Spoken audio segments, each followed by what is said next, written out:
Rosie O'Donnell. Her Lifetime movie, America, premieres Saturday, February 28th at 9 p.m. Now, people know that you are very altruistic. You give money. You're very much into charities, but I don't think they realize how much of your own money that you give, and I've heard that it's rumored to be like $100 million. Well, you know what? People who have a lot should give a lot.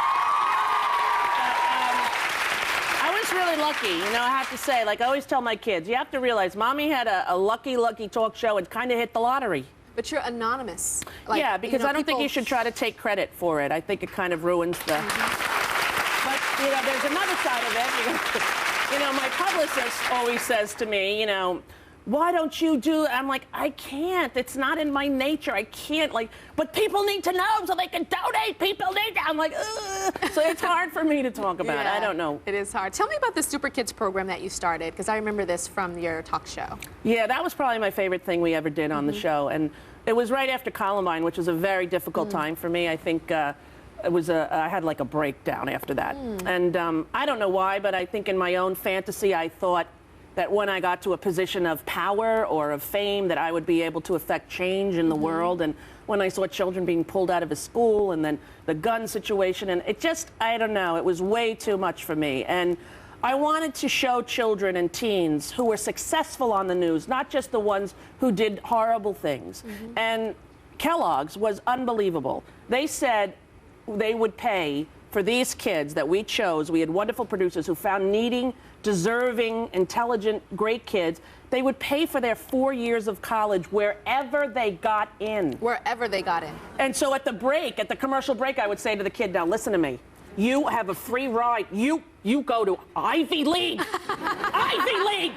Do you hear me? And so some of them did, and you know, that was the best part, because it was so difficult, because these kids had suffered and struggled and succeeded so much, and I didn't want to treat them as victims, because they're not victims. They were survivors. And so to do a roll-in piece that was moving and really got people to understand who they were, I didn't see the pieces usually until that day. So I was trying so hard not to cry. Though there was one that really, really touched you. Like, and I remember this. We have a clip of that moment from the Rosie O'Donnell show. Check this out.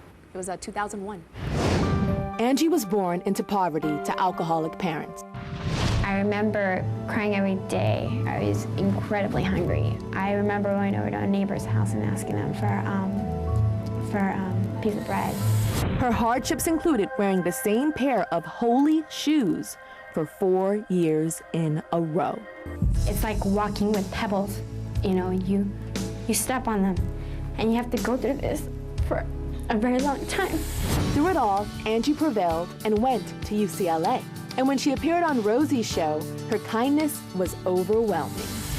Kellogg's is happy to pay for your full college scholarship to UCLA. You're a wonderful kid and a big inspiration. Is it possible to have half of my scholarship go to the September 11 cause? Because, I mean, I have 2 arms, 2 legs, and I could still work for the scholarships. I could still work for the money. I'll be happy to just give half of it.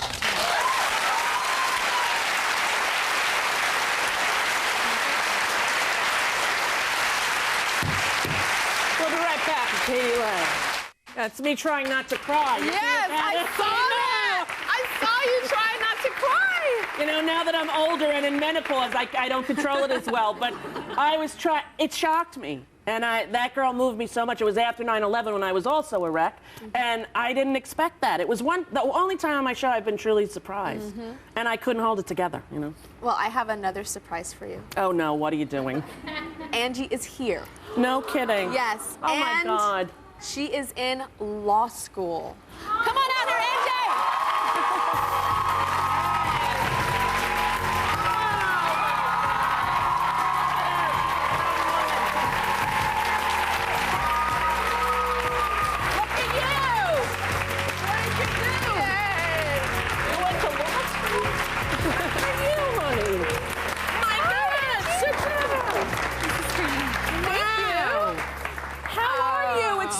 See you. I haven't seen any of the Super Kids. I bumped into one in the street. I was walking in the street, and this girl starts crying and hugging me. She goes, "You gave me a college scholarship." But how, you went to law school? Yes, I'm actually, because of what you did, you were a catalyst that enabled me to graduate UCLA and ended up in one of the top law schools in the country. Oh, honey, come here. Good for you, sweetheart. I'm proud of you. You did a great Oh my job. gosh. So what school do you go to? Berkeley Law. Berkeley Law. Berkeley Law! Oh my God! That is Tell us amazing. what your plans are for the future. I want to be a public interest lawyer, and I'm actually interning this summer at the Impact Fund, working on class action suits that deal with gender discrimination and civil rights cases. And after that, I eventually would like to be a law professor. Not only are you the first to graduate college from your family, you're the first to graduate high school from your immediate family. Yeah. Okay. So we have to take a break, but what do you want to say to Rosie? I am so grateful. You gave me such an opportunity that I made sure not to go to waste. I ended up graduating with honors from UCLA and double majoring in Chicano studies and women's studies. And against everybody's advice, they said, what are you going to do with Chicano studies and a women's studies major? I said, I'm going to follow my heart no matter what. And I ended up now a second-year law student at Berkeley. And I wanted to thank you. Honey, you deserve it. It's all you. You did it. You did it. We'll be right back.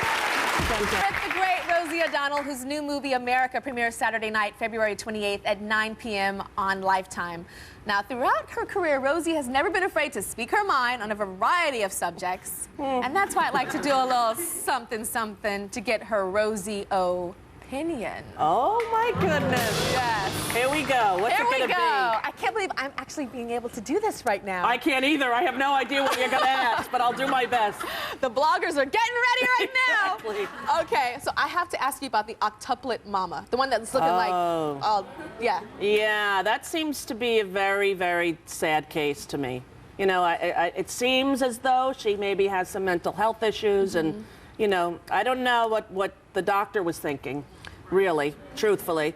But I feel tremendous compassion, not only for her, but for her family and mostly for the children. Do you think that do you think it's a ploy, like a publicity stunt to get, like, money? Well, I think it goes deeper than that with her. It seems, from what I've seen, that you know, it goes much deeper than that. It's almost a compulsion that she had and could not stop. Her mother told her not to. And, you know, but then again, when you see something on the news, you never know. But the facts that she has 6 children and then had 8 more, and she's single and on food stamps, I don't know. One has to think. What about Alex Rodriguez admitting that he did steroids for a couple of years? Well, you know, I'm proud of him that he admitted that. So am I, right? Yes. I'm so proud of him for that, too. Listen, it's not a good thing to do. Not only are steroids bad for the baseball industry, but you grow a 3rd head or something. Yes. You know, it, like, you know, makes your wiener get littler. I don't know, but it does something bad to you if you're a guy, and if you're a girl, you have a mustache. So I don't know, but I was proud that he owned up to it. You know, every celebrity, sports celebrity, or any kind of public figure in the United States is held up to a standard that's unrealistic. It's not real. It's not perfect. And everyone's a human being. They come with their crap like everyone else does. Yeah. And it's the same thing that you go through with your neighbors and your friends is the same thing that public figures go through. So, What about Michael Phelps? well, same situation. Yeah. That kid is an unbelievable athlete, and he's probably the best athlete ever in his field. And, you know, he was at a party, and I really think that, you know, it's not good to hold him to a standard that most of us don't hold to ourselves to. I feel really, really bad about the kid at the party who thought, let me take a picture and sell that. That's what I don't understand, Rosie. Explain that to me. First of all, pot smoking. I do not condone that. I've never smoked pot in my life. I don't condone it. No, it's not a good thing. I don't understand the psyche of a person that wants to ruin somebody else. Well, What is especially that? someone like that. This boy who had learning disabilities, who was with a single mom, and his mom's a principal at a school in Baltimore, a public school and special needs school, got this kid through, and he broke every record. He needs and deserves to be held in high esteem. And, you know, some people equate marijuana with liquor. In California, you can get a license for marijuana. It's not as though it's heroin and cocaine, and I am by no means endorsing it, but I am saying, you know, please, you know, how many people in this room? Anyone here ever try marijuana? Let me just think. I haven't. Oh, but... a few have. Look, and all the other ones are kind of lying, I think. But I swear, only like 12 people raised their hands. No, not 12. Let's turn off the cameras and do it at the commercial. Then we'll see how many hands go up. Okay, what about Christian Bale's rant? I have not seen this, but I was told to ask you about this. Nor have I, but I've heard about it. But, you know, the thing is that here's another instance, like Michael Phelps at a party and some kid with a cell phone. He's on a movie set. We don't know what part he's playing. We don't know what scene it is. In the movie that I did with the young boy who'll be coming out, we had very emotional scenes of crying. And you have to get yourself really to a position. And apparently the guy walked across for the 8th time, the lighting guy or something, and he went, what the? You know, and the audio was released. Who releases the audio? I don't know, but it makes you worried about, like, doing a movie. Or now you should see, like, in the commercials, I'm not saying anything on this show. So we will be right back. Let's be quiet, Rosie. We'll be back. Yeah, we're not saying a word.